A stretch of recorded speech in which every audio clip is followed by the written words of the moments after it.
তাকদীর কাগজে লেখা গল্প নয়, সময়ের কলমে আঁকা এক চুক্তি, যা বদলাতে চাইলেও নিজের চোখেই সেটা পড়তে হয়। পালালে ছায়ার মতো পিছনায়, আর মেনে নিলে শিকল খুলে আকাশ দেখায়।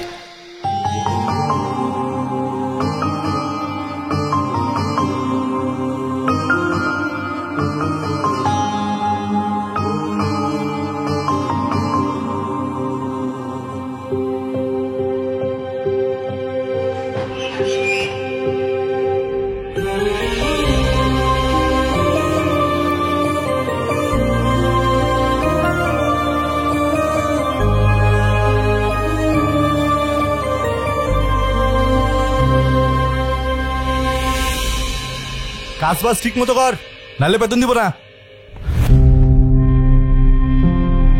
নানা যান, মামা যান, সবাই নিচায়েন, দেখেন কেডা এসছে। কত বড় ফাউল, ওখানে দাঁড়িয়ে ও চিৎকার চেঁচামেচি করছে। এই কি ব্যাপারটা কি? তুই ষাঁড়ের মতো চিল্লাচ্ছিস কেন বাড়ির সামনে দাঁড়িয়ে? কি কি ব্যাপারটা কি? কি হয়েছে দেখতেছেন না? দেখেন কেডা এসছে। কি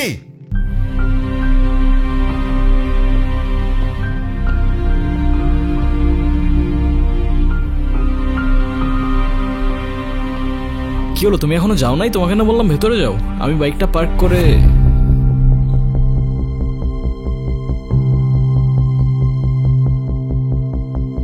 আসসালামু আলাইকুম। আপনি নিশ্চয়ই মামা। আপনার ব্যাপারে অনেক কিছু বলেছে, আর আপনি মামি। বাহ, বেশ মিষ্টি দেখতে তো আপনি।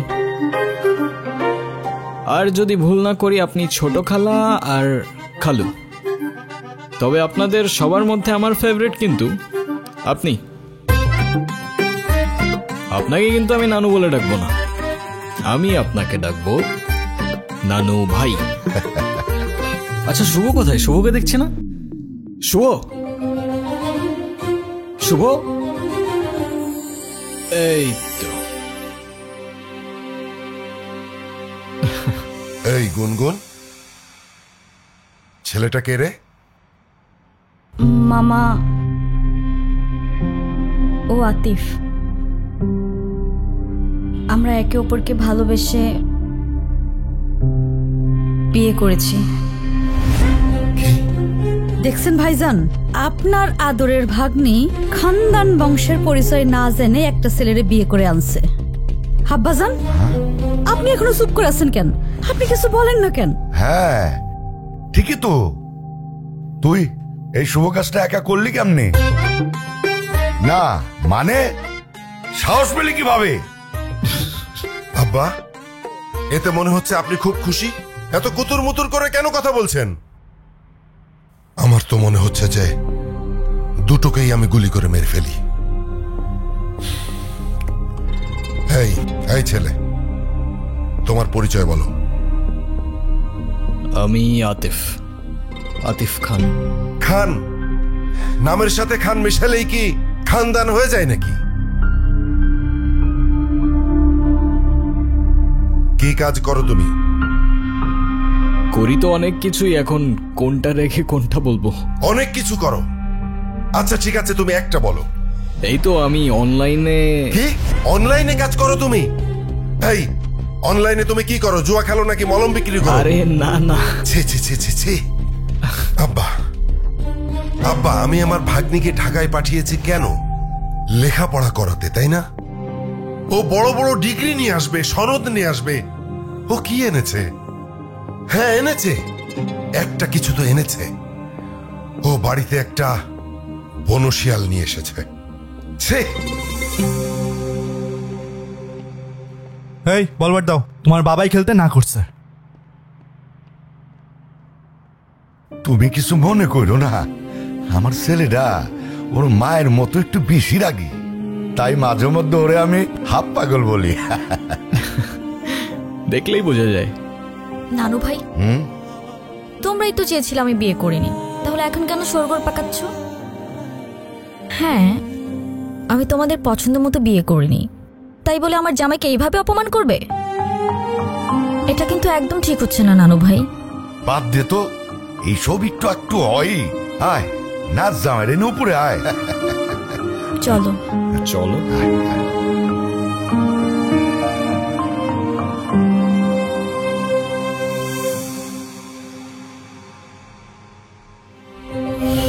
কি?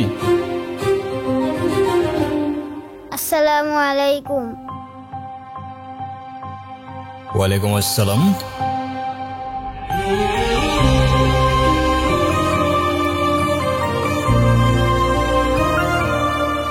ভালোবাসার মানুষ তখনই সুন্দর যখন সে আমার আপন মানুষেরও ভালোবাসার মানুষ হয়।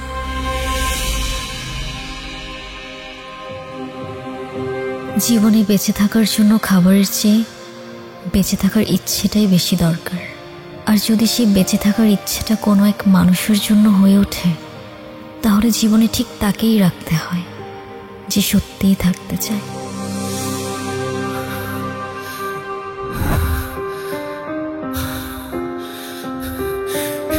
এই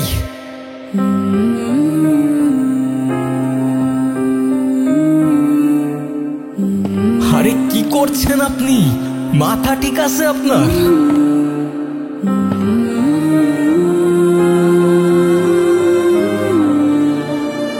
আরে আজব তো।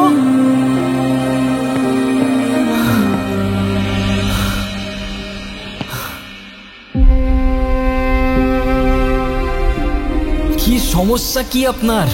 কি করছেন আপনি? আরে প্রবলেমটা কি আপনার? আরে কিছু বলছেন না কেন? মাথা ঠিক আছে আপনার? কি করছেন আপনি?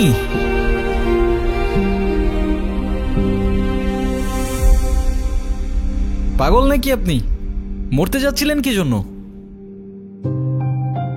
নাও, একে তো এত বড় একটা বোকামি করতে যাচ্ছিলেন, তার উপরে ড্যাব ড্যাব করে তাকিয়ে আছেন। ভ্যাম্পায়ার নাকি আমি? ডোন্ট ওয়ারি, রক্ত খাবো না আপনার। এক সেকেন্ড, একটু পানি খেয়ে নিই।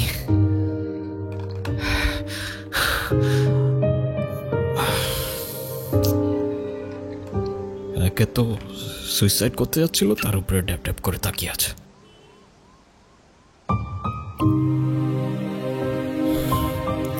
Thank you.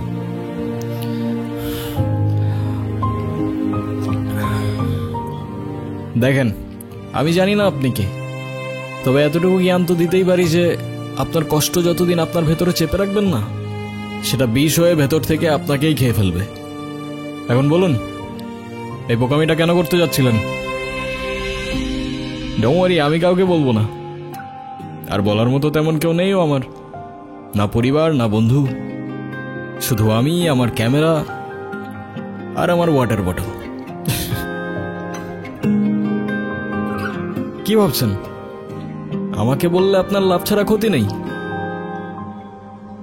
আর এমনও তো হতে পারে যে আপনার প্রবলেম শুনে আমি আপনাকে কোনোভাবে সাহায্য করতে পারি, রাইট? আমি প্রেগনেন্ট। ভালোবেসেছিলাম, বিশ্বাস করেছিলাম, কিন্তু ভাবিনি সে ভালোবাসা এইভাবে শাস্তি হয়ে ফিরে আসবে। আমি তালুকদার পরিবারের মেয়ে। আমাদের পরিবারের সমাজের নিয়ম না মেনে কিছু করে ফেলা মানে সবার কাছে একটা লজ্জা হয়ে যাওয়া। আমার পরিবার, যারা বলে মেয়েরা হচ্ছে ঘরের সম্মান, আর তারা যখন জানবে আমি বিয়ের আগেই, কিচ্ছু বলবে না, শুধু চেয়ে থাকবে। আর ওদের ওই দৃষ্টিতে আমার বুকটা চিড়ে যাবে। ওরা বলবে না তুই মরে যা, কিন্তু আমি বুঝে যাব আমার মরে যাওয়াই উচিত। ভেবেছিলাম এখান থেকে ঝাঁপ দিলে হয়তো সব ঝামেলা এখানেই থেমে যাবে, না প্রশ্ন, না অপমান, না দোষ, কোনো কিছুরই সম্মুখীন হতে হবে না। ভিতরের চিৎকারটা এখানেই থেমে যাবে। এখান থেকে ঝাঁপ দিলে আপনার চিৎকার থেমে যাবে সে ব্যাপারে তো কোনো সন্দেহ নাই, কিন্তু যার জন্য আপনি এখানে আসলেন সে তো দিব্যি ঘুরে বেড়াবে, রাইট? কোথায় সেই হারামজাদারা? কোথায় আপনার বয়ফ্রেন্ড? কোথায় সে?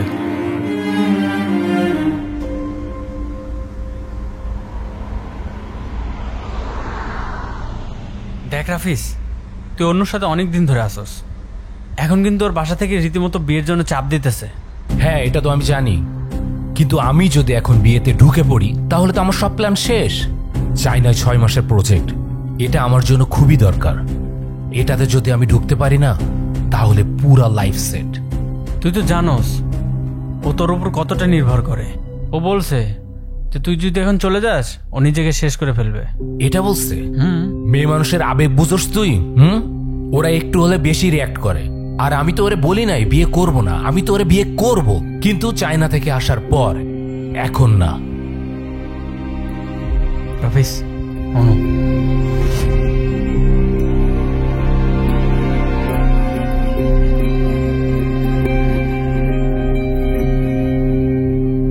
তাহলে তুমি যাচ্ছ? আমি এই সুযোগটা কোনোভাবে হাতছাড়া করতে চাচ্ছি না।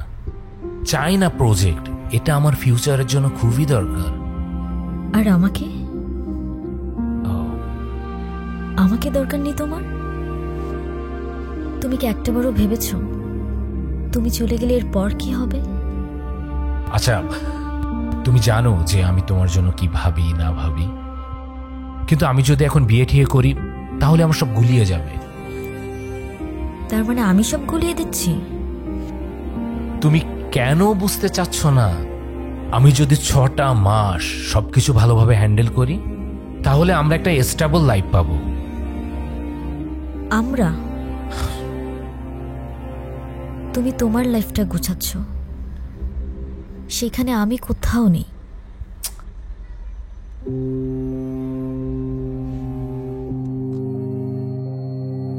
রাফিজ, প্লিজ তুমি তোমার পরিবারকে নিয়ে একটাবার আমার মামার সাথে কথা বলো।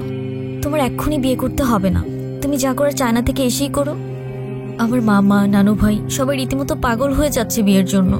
আমাকে শুধু 7 দিন সময় দিয়েছে, আমি আর পারছি না। রাফিজ, তুমি কেন বুঝতেছো না? সারাক্ষণ শুধু কান্নাকাটি করবা আর নিজেরটাই ভাববা। একটু আমারটা ভাবতে শিখো।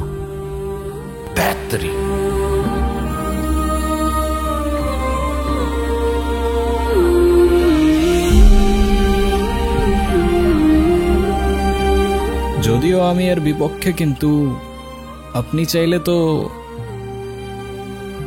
একজন মায়ের পক্ষে নিজের সন্তানকে মেরে ফেলা এতটা সহজ না। তার হৃদস্পন্দন, তার প্রাণ এখন আমার শরীরে। আমি কিভাবে থামিয়ে দিব সে প্রাণ?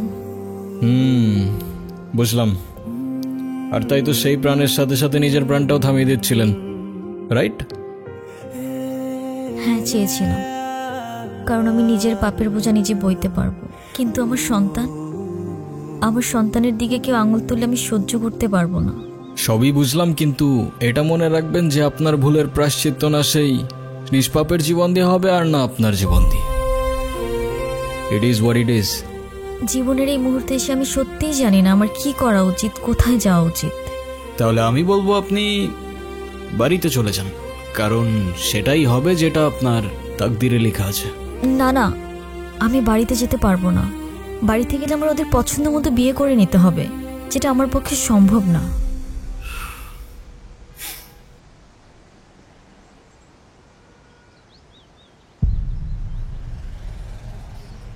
আপনি কি কিছু বলতে চাচ্ছিলেন?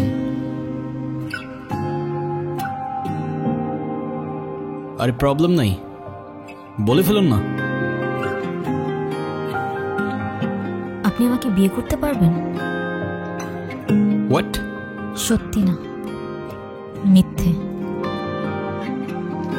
আরে বুঝাই বলেন না, আমি কিছু বুঝতে পারতেছি না, মাথায় ঢুকতেছে না কিছু আমার।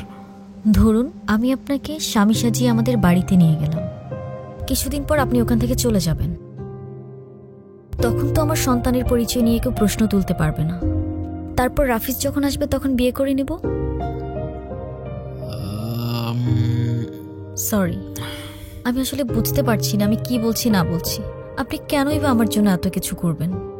সরি। আচ্ছা চলেন। আপনার জন্য মা হবেন না আপনি? একজন মায়ের জন্য এটুকু তো করাই যায়, বলেন? চলেন। আসেন আসেন, আর ভেবে লাভ নাই।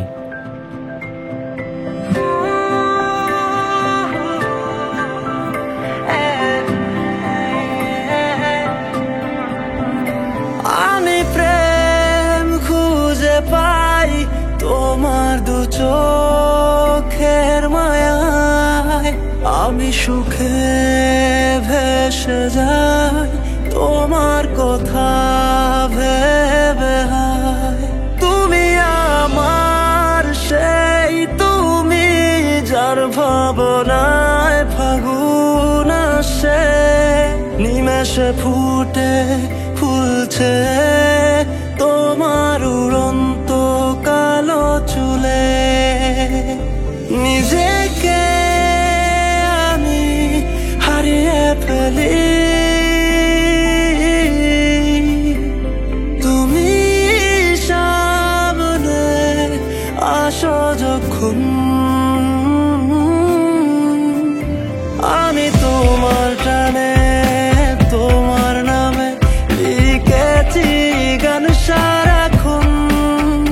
তুমি আমার হয়ে থেকো ভালোবেসে সারাটা জীবন, আমি তোমার টানে তোমার নামে লিখেছি গান সারাক্ষণ। তুমি আমার হয়ে থেকো ভালোবেসে সারাটা জীবন।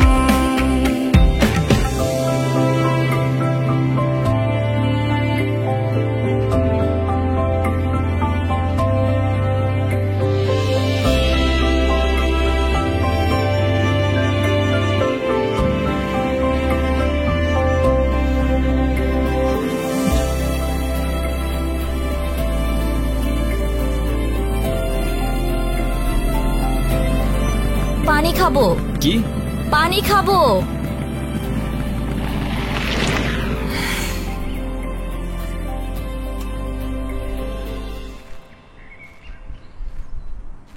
পানি এখানে তো পানি তো শেষ। আচ্ছা তুমি দাঁড়াও, আমি নিয়ে আসি। হ্যাঁ, 2 মিনিট। আজকে কিন্তু বাসিটা মজা ছিল।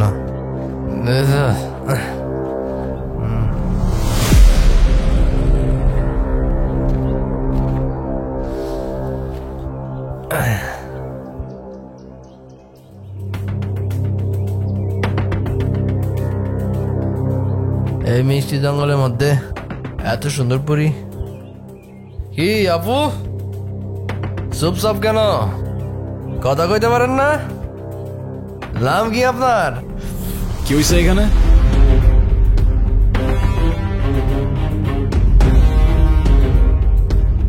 কিছু না ভাইয়া। আপু আমার কথা শোনেন না, চলেন না এক কাপ চা খাই। আমরা কিন্তু মানুষটা খারাপ না।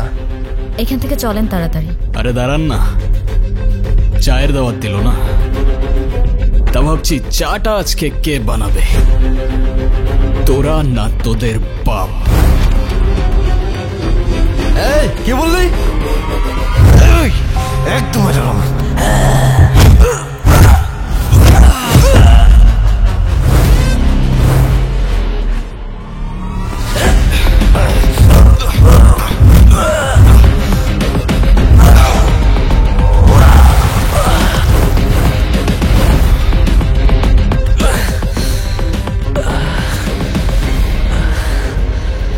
কিরে, লিকারটা কেমন ছিল? করা ভাই।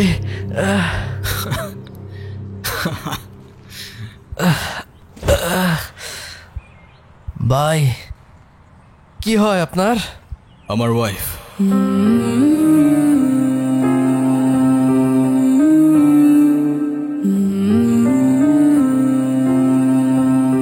সম্পর্কের কিছু ডাক মাঝে মাঝে মানুষকে অদ্ভুত আনন্দ দেয়। আসলে যা সত্য সেটাই সুন্দর। আচ্ছা, এরকম মন খারাপ করে বসে থাকলে হবে? যা হবার তা তো হয়েই গেছে। গুনগুন তার পছন্দ মতো বিয়ে করেছে, এতে রাগ করার কি আছে?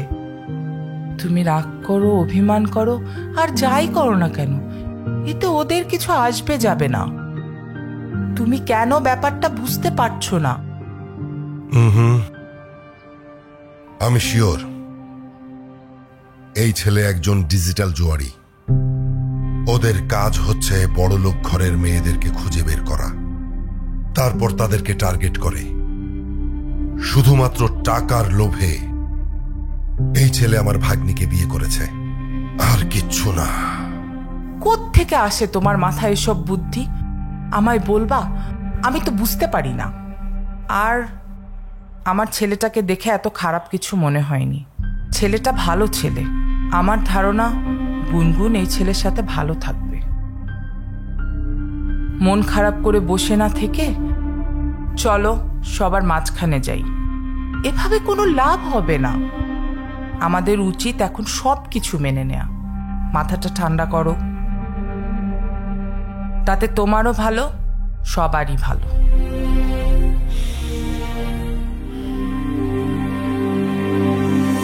শুনছো, আজ কিন্তু আমাদের নাতনিটা নতুন জীবন শুরু করলো। তোমার কত ইচ্ছে ছিল এই দিনটা দেখা। যাক, অন্তত আমি ওর বিয়েটা দেখে যেতে পারলাম। নাচ জামাইটা দেখতে কিন্তু রাজপুত্রের মতো। আমাকে ভাই বানিয়ে ফেলেছে। আমি এখন একা নয়। যাক, বাঁচা গেল। গুনগুনের বিয়েটা শেষমেশ হয়েই গেল। ছেলে কি করে? অনলাইনে কি যেন কাজ করে। আমিও দেখব সে তার জামাইকে নিয়ে কত প্রশংসা করতে পারে। আমি সাধারণ একজন উকিল বলে কম খোটা আমাকে সহ্য করতে হয় নাই। আর একটা কথা না বললেই নয়, আমি নাকি ঘর জামাই। তোমার বাপ ভাইয়ের টাকায় আমি খাই, তোমার বাপ ভাইয়ের টাকায় আমি চলি। এবার দেখা যাবে তার ভাগ্নি জামাই কোথাকার কোন মহারাজ। উফ, চুপ করো তো। আমার আর ভালো লাগছে না। আমাদের পরিবারের সঙ্গে এরকম একটা ঘটনা ঘটতে পারে আমি তো ভাবতেই পারছি না। আরে বলা নেই কনেই কোত্থেকে একটা ছেলের সঙ্গে বিয়ে করে আসছে। বাবা, আমরা তো কখনো সাহসই পাইনি এগুলো কল্পনা করার। আরে শত হলেও মানলাম গুনগুন আমার বড় অপার মেয়ে, কিন্তু এই ছেলেটা আমার কি মনে হয় জানো, ভালো বংশের মেয়ে পেয়েছে না, ওটা দেখে ফাঁদ পেতে গুনগুনকে বিয়ে করে নিয়েছে। না জানি ছেলেটার মতলব কি। উফ, তোমরা একটু চুপ করো তো, বিরক্ত করো না, আমি পড়ছি। আচ্ছা, পড়ালেখা বাদ, বলো তো বাবা, তুমি আমাকে কবে বল কিনে দিবা? বল? আবার সেই বল। এই পর্যন্ত কয়টা বল হারাইছে হিসাব আছে ওর? এই পড়তে বস, পড়। উফ,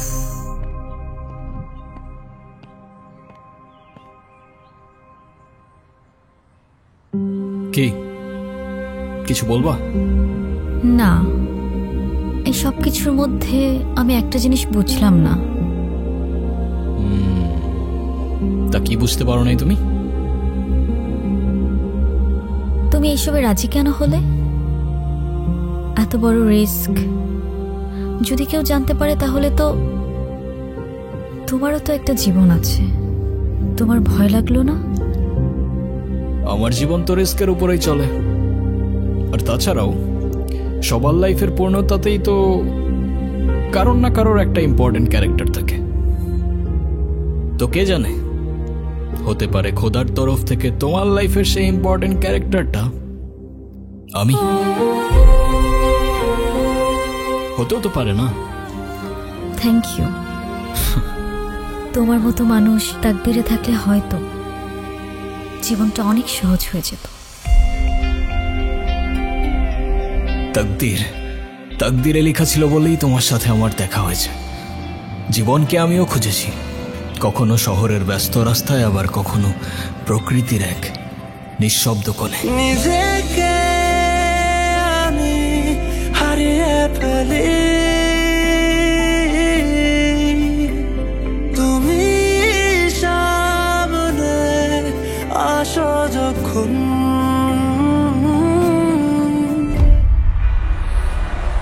অবশেষে আমি আমার জীবনকে দেখতে পাই ক্যামেরায়।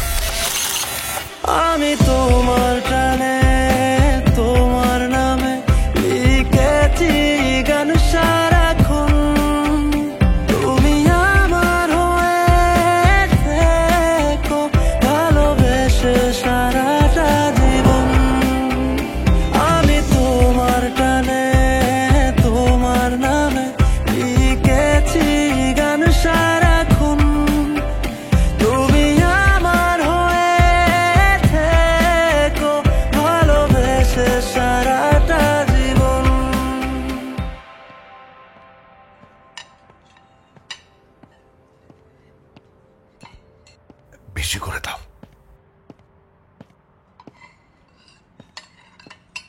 কি নানু ভাই?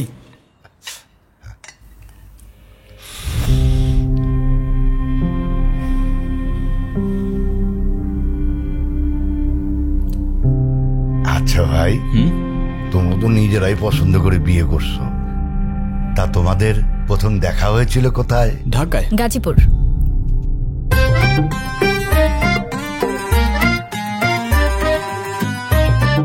মানে ঢাকায় গাজীপুর সাফারি পার্কে।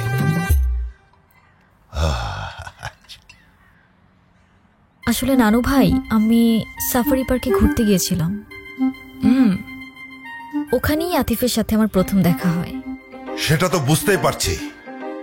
সেখানে গিয়ে বাঘ, ভাল্লুক, হনুমান সমস্ত দেখার পরে আসার সময় একটা শিয়াল ধরে নিয়ে চলে এসেছিস। হেই, তুই থামবি? ছেলেটা মাত্র খেতে বসেছে,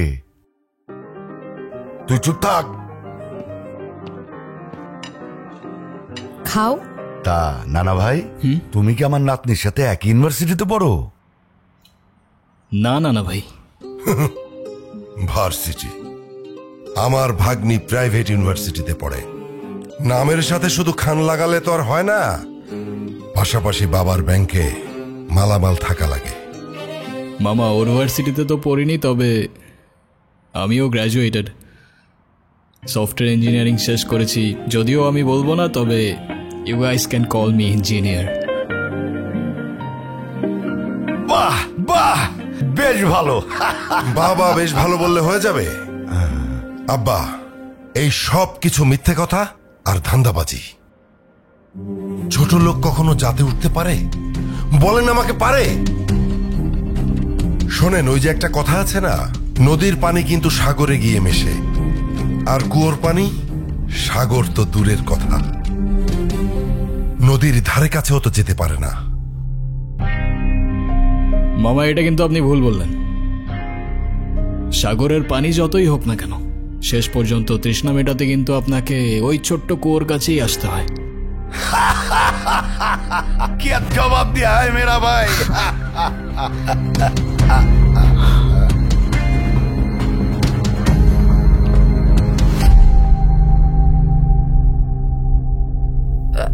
তোমরা খাও। কি ব্যাপার বাবা, তুমি খাচ্ছ না কেন? খাও। আমাকে বল না দেওয়া পর্যন্ত আমি কিছু খাবো না। আবার বল, খাওয়ার সময় বল, চুপচাপ ভাত খা।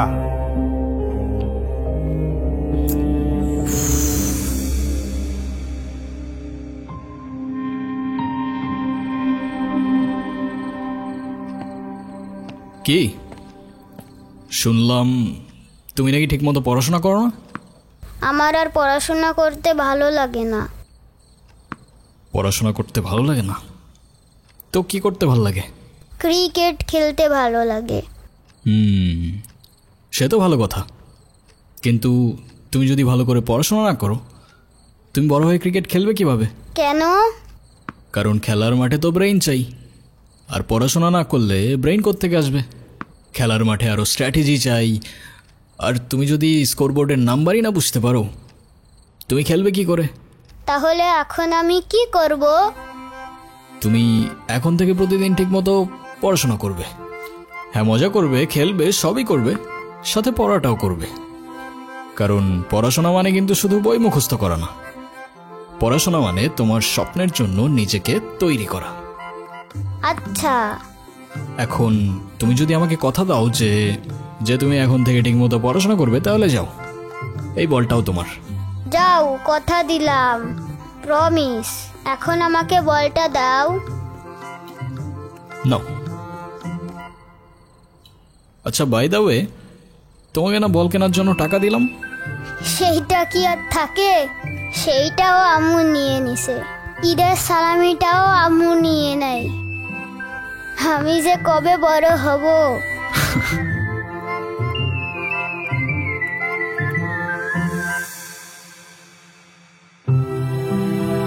বড় তো সেদিনই হবে যেদিন নিজের কষ্ট চেপে অন্যকে সাহস আর সাথ দিতে শিখবে।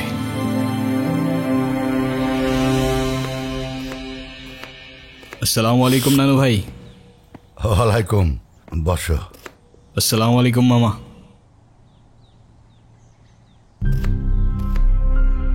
আরে বাবা, সালামের উত্তরটা তো দিবি। তোর সব ধন সম্পত্তি তো আর চায় নাই। ওয়ালাইকুম সালাম। রবির মেজাজ দেখছিস? ভালো করে এক কাপ চা বানায় না দে। এই রবি, ওর সাথে একটু গল্প গুজব কর না। আমি যখন জামাই ছিলাম তখন আমাকে তো নানির পরিবার মাথায় করে রাখতো। তার তো কারণ ছিল আব্বা, সেটা আপনি খুব ভালো করে জানেন। আপনি তো ওর মতো কোনো সাধারণ পরিবার থেকে আসেননি। আমাদের বংশের মান মর্যাদা, ধন সম্পদ, নাম ডাক এসবের একটা ব্যাপার ছিল। আমার না আপনার জন্য খুব আফসোস হচ্ছে মামা। If I am not wrong, আমি যতদূর বুঝতে পারলাম আপনার কাছে খানদান, প্রপার্টিজ, নাম ডাক এসব কিছু ইম্পর্ট্যান্ট। মায়া, টান, ভালোবাসা এসব কিছু না। আমার ভাগ্নিকে তো বিয়ে করেছ, তা বউকে কি খাওয়াবে? সকাল বেলায় এক বাটি প্রেম আর রাতের বেলায় এক বাটি ভালোবাসা, তাই তো? আরে মামা, আমারই তো বউ, কতটুকুই বা খাবে বলেন? সমস্যা নেই। আর তারপরেও যদি কম পড়ে যায়, একজনেরটা না হয় দুজনে ভাগাভাগি করে নেব। যে সমস্ত মানুষের পকেটে টাকা থাকে না, তারা সবসময় এই সমস্ত ফালতু কথা বলে। ফালতু কথাকার। আচ্ছা, আপনি কখনো ভেবেছেন, আপনি যেমন আপনার ভাগ্নিকে একটা লাক্সারিয়াস লাইফস্টাইল দিয়েছেন, সেটা একটা কৃষক কিন্তু তার সন্তানদের দিতে পারে না। তার মানে কি সে তার সন্তানদের ভালোবাসে না? আমি জানি আমার কথাগুলো আপনার মানতে একটু কষ্ট হবে, তবে বিশ্বাস করুন, কৃতজ্ঞতা আর সম্পর্কের মূল্যতেই থাকে ভালোবাসার পারফেকশন। তা ভাই, তোমার পরিবারে কে কে আছে? সবাই, কিন্তু কেউ নেই। ছোটবেলাতেই একটা অ্যাক্সিডেন্টে সবাই চলে যায়। তারপর আমাকে রেখে আসা হয় এতিমখানাতে। সেখান থেকে অবশ্য একজন ভদ্রলোক আমাকে নিয়ে গিয়েছিলেন। বেশ ভালোই বাসতেন আমাকে। তার কিছুদিন পর সেও চলে গেলেন, তবে সাথে থেকে গেল তার রেখে যাওয়া ভ্যালিউজ আর এডুকেশন। তারপর একটু একটু করে কিছু টাকা জমিয়ে অনলাইনে ক্লোদিংয়ের বিজনেস শুরু করি। সেখান থেকে আমার লাইফের টার্নিং পয়েন্ট শুরু হয়। তারপর শখের বসে ফটোগ্রাফি, আরও কত কি। ও হ্যাঁ, আর আমার নিজের একটা রেস্টুরেন্টও আছে মুর্শিদগঞ্জে, আলহামদুলিল্লাহ। তবে আমি বিশ্বাস করি যে জীবনে টাকা দিয়ে সুখ কেনা যায় না, ঠিক, যদি না সেই সুখ তাকদিরে লেখা থাকে।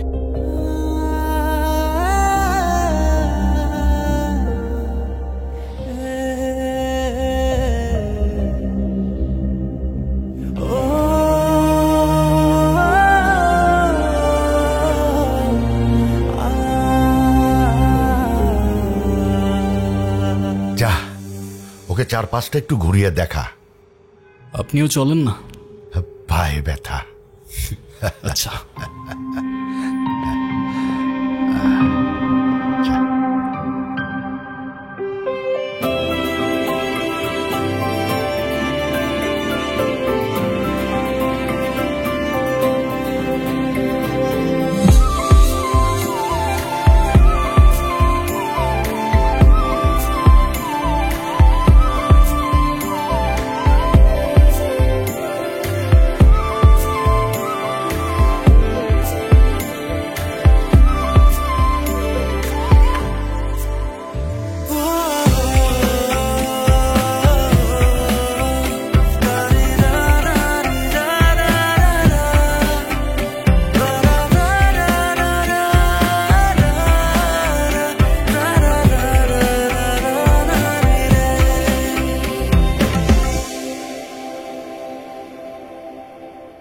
এটা আমার সবচেয়ে প্রিয় জায়গা। ছোটবেলায় এখানে বসেই আকাশে ঘুড়ি খুঁজতাম, আর যখনই মা বাবার কথা মনে পড়ত একা একা বসেই কাঁদতাম। তুমি জানো পরিবার কেমন হয় আমি তো ভুলেই গিয়েছিলাম। প্রথমবারের মতো যখন তোমার বাড়িতে ঢুকলাম না, সবাইকে দেখে কেমন যেন অদ্ভুত লাগছিল। অদ্ভুত কেন? কারণ আমি কখনো কল্পনাও করিনি যে একটা বাড়ির ভেতরে ঢুকলে এমন নতুন একটা দুনিয়া খুলে যেতে পারে। তোমার মামা যতই রাগ দেখাক, আমার কেন যেন মনে হয় তোমাকে অনেক ভালোবাসেন উনি। মামি যখন নিজ হাতে প্লেটে খাবার বেড়ে দেয়, তখন মনে হয় এটাই হয়তো মায়া।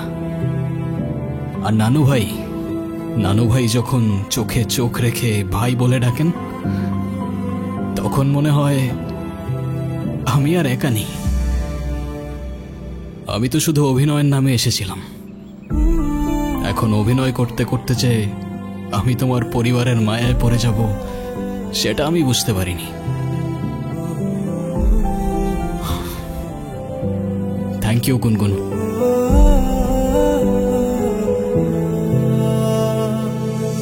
চুপচাপ বসে আছো কেন? ভয়ে আছো? চিন্তায় আছো? না, চিন্তা না, ভয়। একটা ভয় আগুনের মতো করে আমার বুকের মধ্যে চেপে বসে আছে। এই আতিফ ছেলেটাকে আমি যত দেখছি, ততই যেন মনে হচ্ছে ওর চোখে মুখে অনেক কথা আছে, কিন্তু কথাগুলো মুখ দিয়ে বলছে না।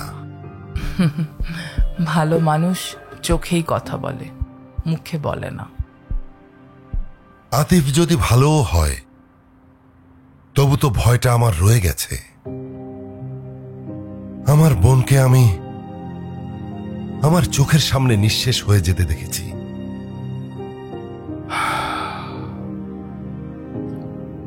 এখন গুনগুন যদি সেই একই ভুল করে, এই আতিফ ছেলেটা যদি গুনগুনের বাবার মতো গুনগুনকে ছেড়ে চলে যায়, গুনগুন হয়তো একসময় মেনে নেবে, কিন্তু না না, আমি মানতে পারবো না। দেখো, আমাদের তো কোনো সন্তান নেই, ওই আমাদের সন্তান। না না না না, আমি এটাকে কিছুতেই মানতে পারবো না। বারবার যদি আমরা ভয়কে কেন্দ্র করে সিদ্ধান্ত নেই, তাহলে ভালো মানুষের জন্য দরজাগুলো কখনোই খোলা থাকবে না। ছেলেটার মধ্যে আমি আপন হওয়ার চেষ্টা দেখেছি। ও চেষ্টা করছে রক্তের সম্পর্কের বাইরেও পরিবার হতে। দেখো, তুমি যদি ভয় থেকে ওকে দূরে সরিয়ে দাও, তাহলে সেই পুরনো ঘটনার আবার পুনরাবৃত্তি হবে। কিন্তু একটু সাহস দিয়ে যদি ওকে কাছে টেনে নাও, তাহলে তো এমনও হতে পারে পুরনো ঘটনার আর পুনরাবৃত্তি হবে না, গুনগুনের মায়ের মতো কেউ আর কাঁদবে না। আচ্ছা, গুনগুন যদি ভালো থাকে, আতিফ পাশে থাকলে নিরাপদ বোধ করে, তাহলে তুমি কি চাও? তুমি কি চাও তোমার পুরনো ভয় আবার পুনরাবৃত্তি হোক? তবু ভয় আমার মন থেকে যাবে না। তবে তোমার কথা শুনে এখন মনে হচ্ছে যে ভয়কে জয় করার সময় বোধহয় চলে এসেছে। ভয় নয়, সাহস দিয়েই নতুন জীবন শুরু করতে হয়।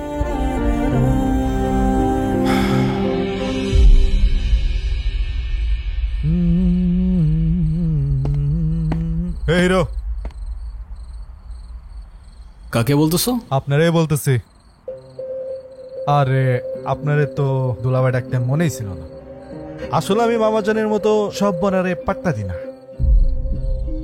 সব ঘাটের মরারে পাত্তা দাও না বুঝলাম, কিন্তু কোন ঘাটের মরারে পাত্তা দাও সেটা তো বুঝলাম না। কথার ভুল ধরবেন না কইলাম। এমন লাফাইতে থাকলে বেশি দিন টিকবেন না। কথায় আছে না, পিপিলিকার ডানা গজায় মরিবার তরে, বেশি উঠলে আগুনে পুরো ছাই হয়ে যাবেন। যে পিপিলিকা আগুনে ডানা মেলে ভাই, সে কিন্তু আগে বুঝে নাই আগুনটা কার হাতে আছে। তো সাবধানে থাইকো, আগুনটা আবার এদিক ওদিক লেগে গেলে পরে তো আবার নিজেই সামলাতে পারবে না ভাই।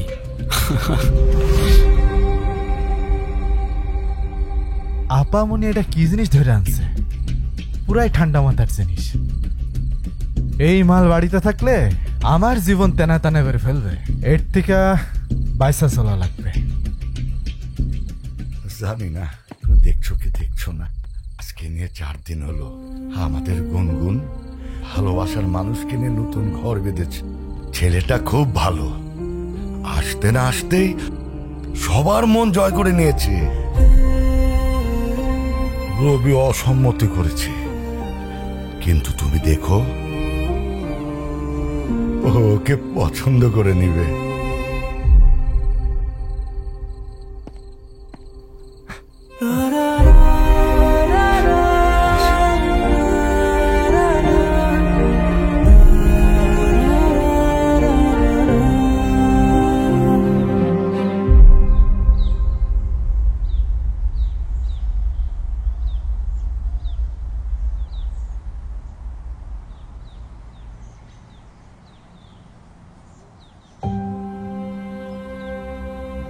তুমি এখনো ঘুমাওনি?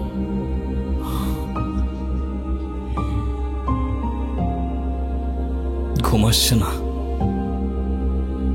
মন খারাপ? এই অভিনয়গুলো দিন দিন আমার জন্য কঠিন হয়ে যাচ্ছে। তুমি চাইলে এখনই সব শেষ করে দিতে পারো। এই মিথ্যে, এই বোঝা আর তোমাকে বইতে হবে না। এতে তোমার জন্যই ভালো। ভালো হতো, কিন্তু তোমার পরিবারের সামনে তোমার সম্মানটুকু তো আর আমি নষ্ট করতে পারবো না। এই পরিবার আমার পরিবারেরই মতো। এই ঘর, এই দেয়াল, এই পরিবারের মানুষগুলো সব আমি মনে মনে চাইতাম। এখন সবই আছে, কিন্তু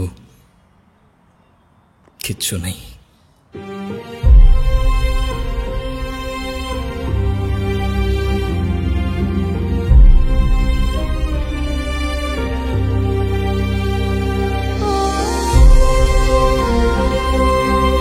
কি ব্যাপার, ওরা দুজন দু জায়গায় কেন? বুঝছি, মান অভিমান চলতেছে।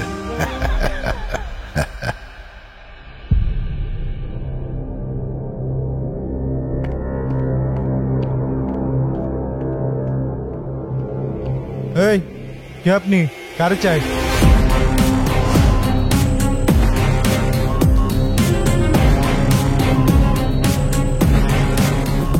আমি রাফিজ, গুনগুনের বয়ফ্রেন্ড। বয়ফ্রেন্ড?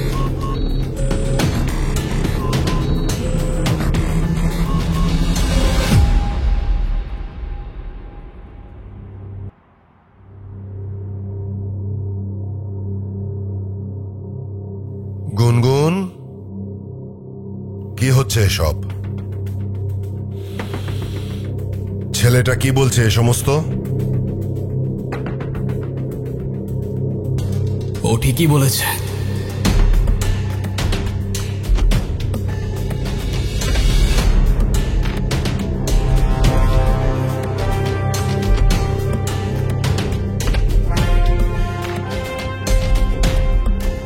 আমি গুনগুনের কিছুই না।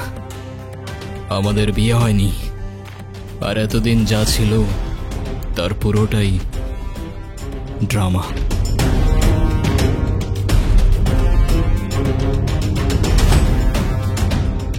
গুনগুন রাফিজকে ভালোবাসে, কিন্তু ও জানতো আপনি এই সম্পর্কটা কখনোই মেনে নেবেন না, তাই ও আপনাকে কখনো বলার সাহস করতে পারেনি।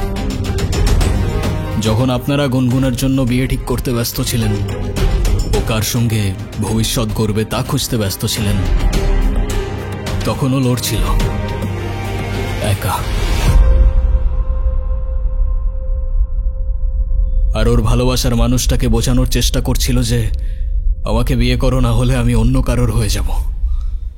কিন্তু সেদিন সেই মানুষটা চলে গিয়েছিল, আর তার সঙ্গে অনুর ভরসাটাও হারিয়ে গিয়েছিল। আর তাই ও দাঁড়িয়েছিল একা একা মৃত্যুর কিনারায়। তবুও আপনাকে কিছু বলার সাহস করতে পারেনি, কারণ ও জানে আপনি ভালোবাসায় বিশ্বাস করেন না। আর তাই সেদিন আমি এসেছিলাম, কোনো অধিকার নিয়ে না, বরং এই মেয়েটার সম্মান একটা নিষ্পাপ ওর ভালোবাসা আর মর্যাদাটা বাঁচাতে। আর হ্যাঁ, আমি ওর কিছুই না, আমাদের মাঝে কিছুই নেই। এই সবটাই ছিল অভিনয়, আর এই অভিনয়ের শেষটাও আমি লিখে দিয়ে যাচ্ছি। চলে যাচ্ছি আমি। যদি কোনো ভুল করে থাকি মাফ করবেন সবাই।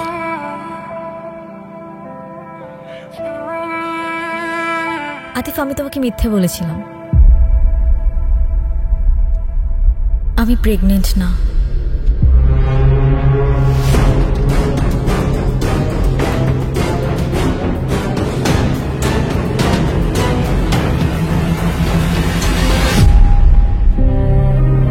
রাফিজ চলে যাওয়ার পর আমি নিজেকে একা করে রাখতে চেয়েছিলাম। ও চায় না গিয়ে ওর ভুলটা বুঝতে পারে আর বারবার মাফ চাইতে থাকে। তবু আমি জানতাম সব শেষ। মামা নানুর দেওয়ার সময় তখন পেরিয়ে গেছে, কিন্তু এরপর শেষ একটা সুযোগ হয়ে আসলো আতিফ। এই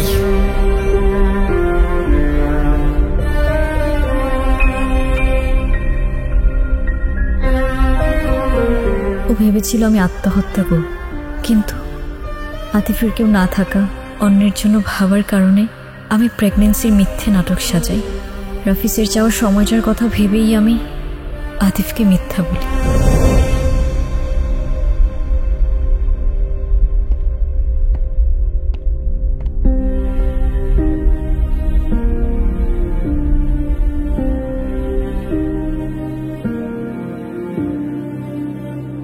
প্যারা নাই ছিল, এই মিথ্যেটাও তো তোমার ভালোবাসার মানুষকে পাওয়ার জন্যই বলেছিলে না? তুমি তাকে পাওয়ার জন্য কোনো কিছুই আর বাদ রাখলে না গুনগুন, আর তাই হয়তো তোমার তাকদির আজ তাকে তোমার কাছে এনে দিয়েছে।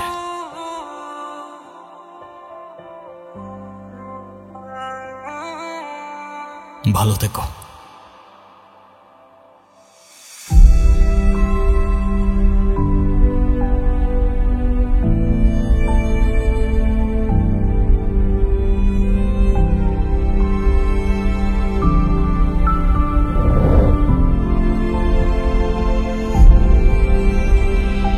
দুনিয়ায় কারো উপর মায়া চলে এলে তাকে আর কোনোদিন মন থেকে মোছা যায় না, তবে তার থেকে আঘাত এলে ভালোবাসার আড়ালে লুকিয়ে পড়া যায়। আমি তোমার টানে তোমার নামে লিখেছি গান সারাক্ষণ, তুমি আমার হয়ে থেকো ভালোবেসে সারাটা জীবন। আমি তোমার টানে তোমার নাম লিখেছি গান সারাক্ষণ, তুমি আমার হয়ে ভালোবেসে সারাটা জীবন।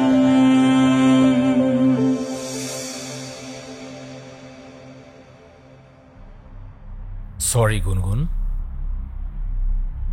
আমার জন্য তোমার অনেক কিছুই ফেস করতে হয়েছে। তুমি চায়না থেকে চলে কেন এলে? আরে এলাম, চায়নায় অনেক কিছু করার সুযোগ আছে। আরে চায়না গিয়ে এবার কি হয়েছে জানো, আমার নতুন কিছু বায়ের সঙ্গে পরিচয় হয়। ওরা তো বাংলাদেশে ব্যবসা করতে আগ্রহী, এর জন্য ওরা পার্টনার খুঁজছে। মানে আমি বলতে চাচ্ছিলাম যে যেহেতু নতুন বায়ার, ওদের সঙ্গে যদি আমি ইনভেস্ট করতে পারি তাহলে আমার ফিউচারের জন্য খুবই উপকার হবে আর কি। গুনগুন, তোমার মামার তো অনেক সম্পত্তি, মানে টাকা পয়সা আছে আর কি। আচ্ছা তোমার মামা তো তোমাকে অনেক বেশি ভালোবাসে, আদর করে। তোমার মামা কি তার ভাগ্নিকে খালি হাতে বিয়ে দিবে? না মানে বলছিলাম কি যে তুমি যদি আমার সাথে থাকো তাহলে এরকম ইনভেস্ট আমি 6 মাসের মধ্যে উঠাই ফেলবো আর কি। তুমি তো জানো আমার মেধা বাথরুম যা আছে কতটুকু। এটা যদি আমি প্রপার কাজে লাগাতে পারি তাহলে কোনো ব্যাপারই না আমার দ্বারা এটা। তুমি ফিরেছো ঠিকই, কিন্তু ফিরেছো নিজের জন্য, ভালোবাসার নামে নিজের স্বার্থ নিয়ে। আরে কি বলতেছো তুমি এসব? আরে এসব কিচ্ছু না। আরে আমি তো চুপ, তোমার মুখ থেকে আর একটা শব্দও না। আজ আমার নিজের উপর রাগ হচ্ছে। আমি তোমাকে ভালোবেসেছিলাম। তুমি জানো আমি তোমার জন্য কি কি করেছি? তোমার জন্য আমি আমার ইচ্ছের বিরুদ্ধে গিয়ে আমার ফ্যামিলির সাথে মিথ্যে নাটক করেছি। আর আতিফ, তার তো আমার কাছে কোনো চাওয়া পাওয়া ছিল না, তবু আমার জন্য, আমার সম্মানের জন্য সে এই বাড়িতে এসেছে। যে মানুষটা আমার জন্য এত কিছু স্যাক্রিফাইস করলো তাকেই আমি মিথ্যা বলেছি, আর সেটাও শুধুমাত্র তোমার জন্য। আর আজ তুমি এসেছো, সাথে করে নিয়ে এসেছো টাকার হিসেব, ব্যবসার প্রজেক্ট। এটা নতুন কিছু না। তুমি যখনই আসো তখন ভালোবাসা নয়, তোমার দরকার নিয়ে আসো। ঠিক আছে, তাহলে যাও, তোমার আতিফের কাছে যাও। তোমার প্রেম ভালোবাসা সব তার সাথেই মানায়। হ্যাঁ, একই বাড়িতে থাকো, একই ঘরে থাকো, না জানি কি কি হইছে এর ভেতরে।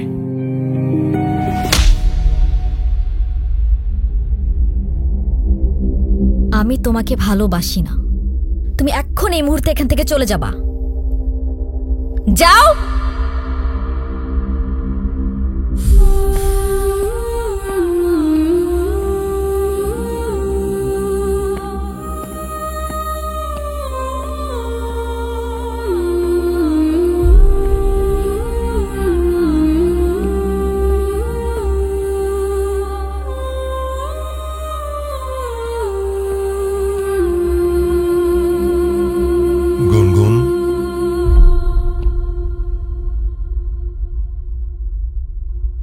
মারে, তুই আজকে যেটা করেছিস একদম ঠিক কাজ করেছিস। আমি না তোকে কোনোদিন বুঝিনি, বুঝবো কি করে? বোঝার চেষ্টাই তো করিনি। তোকে শুধু সুখে রাখতে গিয়ে আমি সব কিছু তোর উপর চাপিয়ে দিয়েছি। কিন্তু মা, সুখ জোর করে আসে না। সুখ তাকদিরে থাকতে হয়, জোর করে আসে না।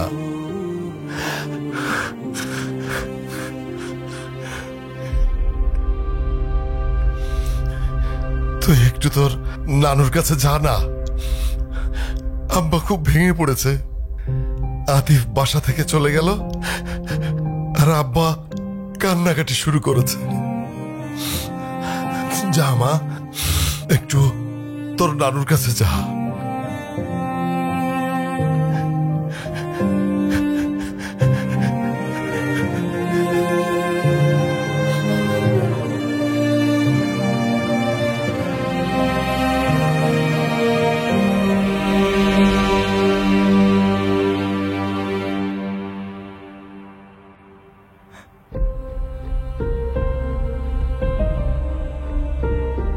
তুই কষ্টে আছিস জানতাম,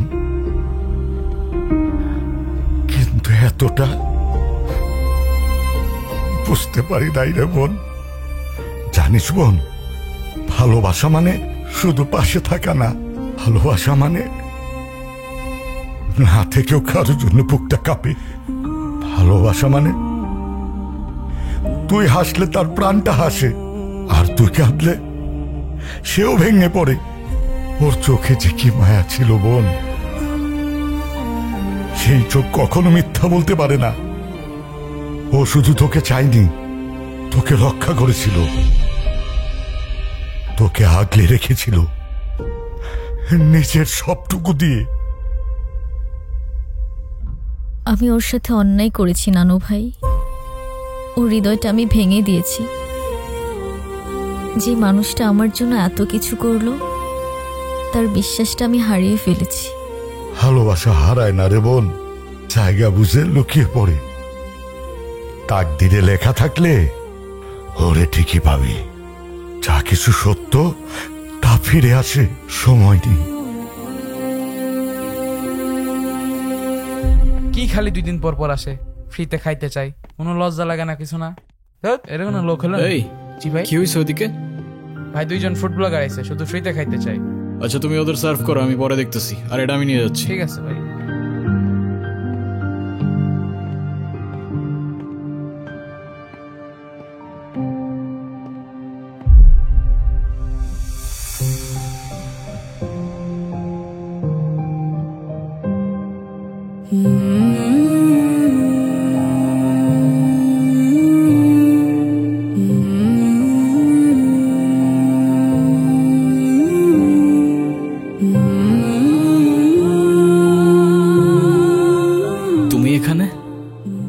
আজকে তো আমাকে কারো চোখেই পড়ছে না, অথচ এই মানুষটাই আমাকে দেখেছিল।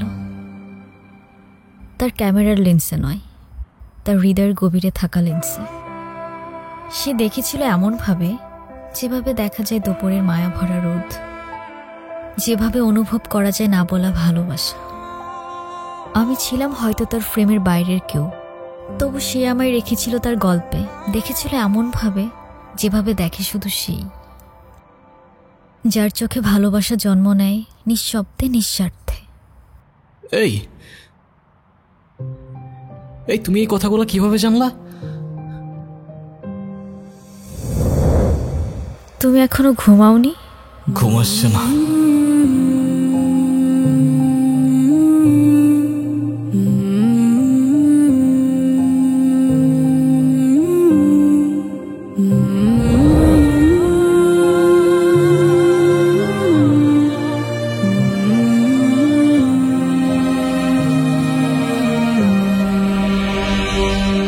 এখন আর এসব জেনেও কি?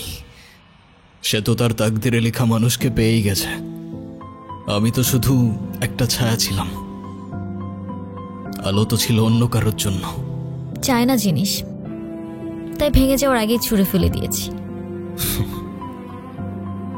আমি আমার ক্যামেরায় অনেক কিছু দেখি জানো, আলো, ছায়া, রং, মানুষের মুখ, মুহূর্ত ধরে রাখি ফ্রেমে। তবে আমার সবচেয়ে পছন্দের ছবিটা কখনো আমার ক্যামেরায় তুলে উঠতে পারিনি, কারণ সেই ছবিটা ছিল আমার কল্পনায়। আর তার পাশে হয়তো তোমার ছবি। তুমি যখন আমার ডায়েরিটা পড়েছো, তার মানে আমার ভাঙা স্বপ্নগুলোকেও দেখেছো।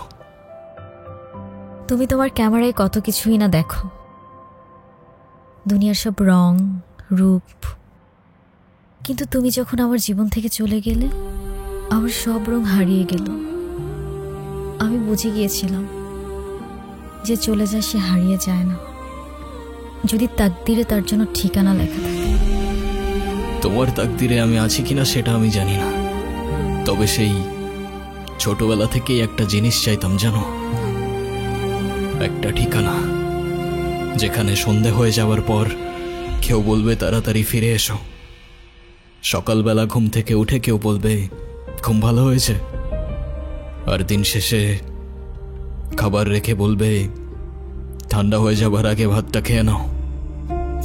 এখন তুমি যদি বলো আমি তোমার তাকদিরে আছি, তাহলে আমার সেই ঠিকানার নাম হয়ে যাবে তুমি। এখনো যদি না বুঝো, সেই ঠিকানায় আমি দাঁড়িয়ে আছি, তোমার সামনে, তোমার হয়ে। তবে শুধু ভালোবাসার জন্য না, একসাথে বাঁচার জন্য, একটা জীবন গড়ার জন্য, যে ঠিকানায় শুধু তুমি আর আমি। এবার তুমি বলো, আমি তোমার তাকদিরে আছি কি?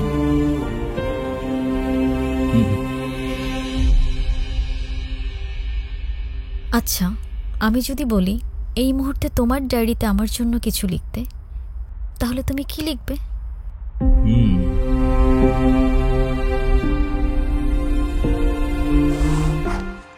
0?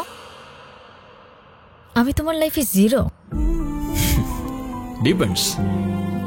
এখন তুমি যদি 0 মানে শূন্য দেখতে চাও, তাহলে সেটাই।